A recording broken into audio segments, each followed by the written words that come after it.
ലോകകപ്പിലെ ആദ്യ ജയം ലക്ഷ്യമിട്ട വമ്പന്മാർ എന്ന കളത്തിലുണ്ട്. സ്പെയിൻ സൗദി അറേബ്യയും ബെൽജിയം ഇറാനെയും ഇന്ന് നേരിടും. കേപ്പ് വെർദെയുടെ സമനിലയിൽ കുടുങ്ങിയതിന്റെ ക്ഷീണത്തിലാണ് മുൻ ലോക ചാമ്പ്യന്മാരായ സ്പെയിൻ. ഗോളടിക്കാൻ മറന്ന മുൻനിരയാണ് സ്പെയിന്റെ പ്രധാന തലവേദന. മുന്നേറ്റത്തിൽ കളിച്ച മിക്കൽ ഒറേസബാലിന് ആദ്യ 30 മിനിറ്റിൽ ബോളൊന്ന് തൊടാൻ പോലുമായില്ല. ബോൾ പൊസിഷനിലും പാസിന്റെ എണ്ണത്തിലും മുന്നിട്ട് നിന്നിട്ടും കേപ്പ് വെർദെക്കെതിരെ ഗോളടിക്കാൻ സ്പാനിഷ് അർമാഡകൾക്കായില്ല. ഈ പ്രശ്നം പരിഹരിച്ചാൽ ലൂയിസ് ഫിയോന്റെയ്ക്ക് കാര്യങ്ങൾ എളുപ്പമാകും. കഴിഞ്ഞ മത്സരത്തിൽ പകരക്കാരെ കളത്തിലിറങ്ങിയ ലെമീൻ യമാലും നിക്കോ വില്യംസും ആദ്യ ലെവലിൽ തിരിച്ചെത്താൻ സാധ്യത കുറവാണ്. യുറുഗ്വയെ സമനിലയിൽ തളച്ചതിന്റെ ആത്മവിശ്വാസത്തിലാണ് സൗദി എത്തുന്നത്. ഇന്ത്യൻ സമയം രാത്രി 9:30 മത്സരം. ഈജിപ്തിനോട് സമനിലയിൽ കുരുങ്ങിയാണ് ബെൽജിയത്തിന്റെ വരവ്. തോൽവിയിൽ നിന്ന് രക്ഷപ്പെട്ടത് സെൽഫ് ഗോളിൽ. ഗോളടിക്കാത്ത മുന്നേറ്റം നിര തന്നെയാണ് ബെൽജിയത്തിന്റെയും തലവേദന.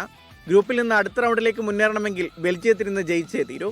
മറുവശത്ത് ന്യൂസിലൻഡിനെ സമനിലയിൽ തളച്ചതിന്റെ ആത്മവിശ്വാസത്തിലാണ് ഏഷ്യൻ കരുത്തരായ ഇറാൻ. കളത്തിനകത്തും പുറത്തും ഒരേപോലെ പൊരുതുകയാണ് ലോകകപ്പിൽ ഇറാൻ. രാത്രി 12:30 മത്സരം. 2 വട്ടം ചാമ്പ്യന്മാരായ ഉറുഗ്വയ്ക്ക് കേപ്പ് വെർദെയാണ് എതിരാളികൾ.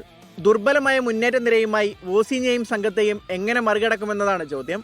കരുത്തരായ സ്പെയിനിനെ സമനിലയിൽ തളച്ചത് കേപ്പ് വെർദെയുടെ ആത്മവിശ്വാസം ഇരട്ടിയാക്കിയിട്ടുണ്ട്.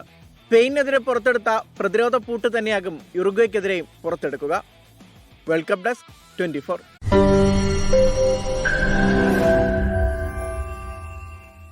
ലോകത്തെവിടെയായാലും ഏത് സമയത്തും 24 വാർത്തകളും ഓഗ്മെന്റഡ് റിയാലിറ്റി പാക്കേജുകളും എക്സ്പ്ലെയിനറുകളും വിശദമായി കാണാൻ ഞങ്ങളുടെ യൂട്യൂബ് ചാനൽ നിങ്ങൾക്ക് സബ്സ്ക്രൈബ് ചെയ്യാം.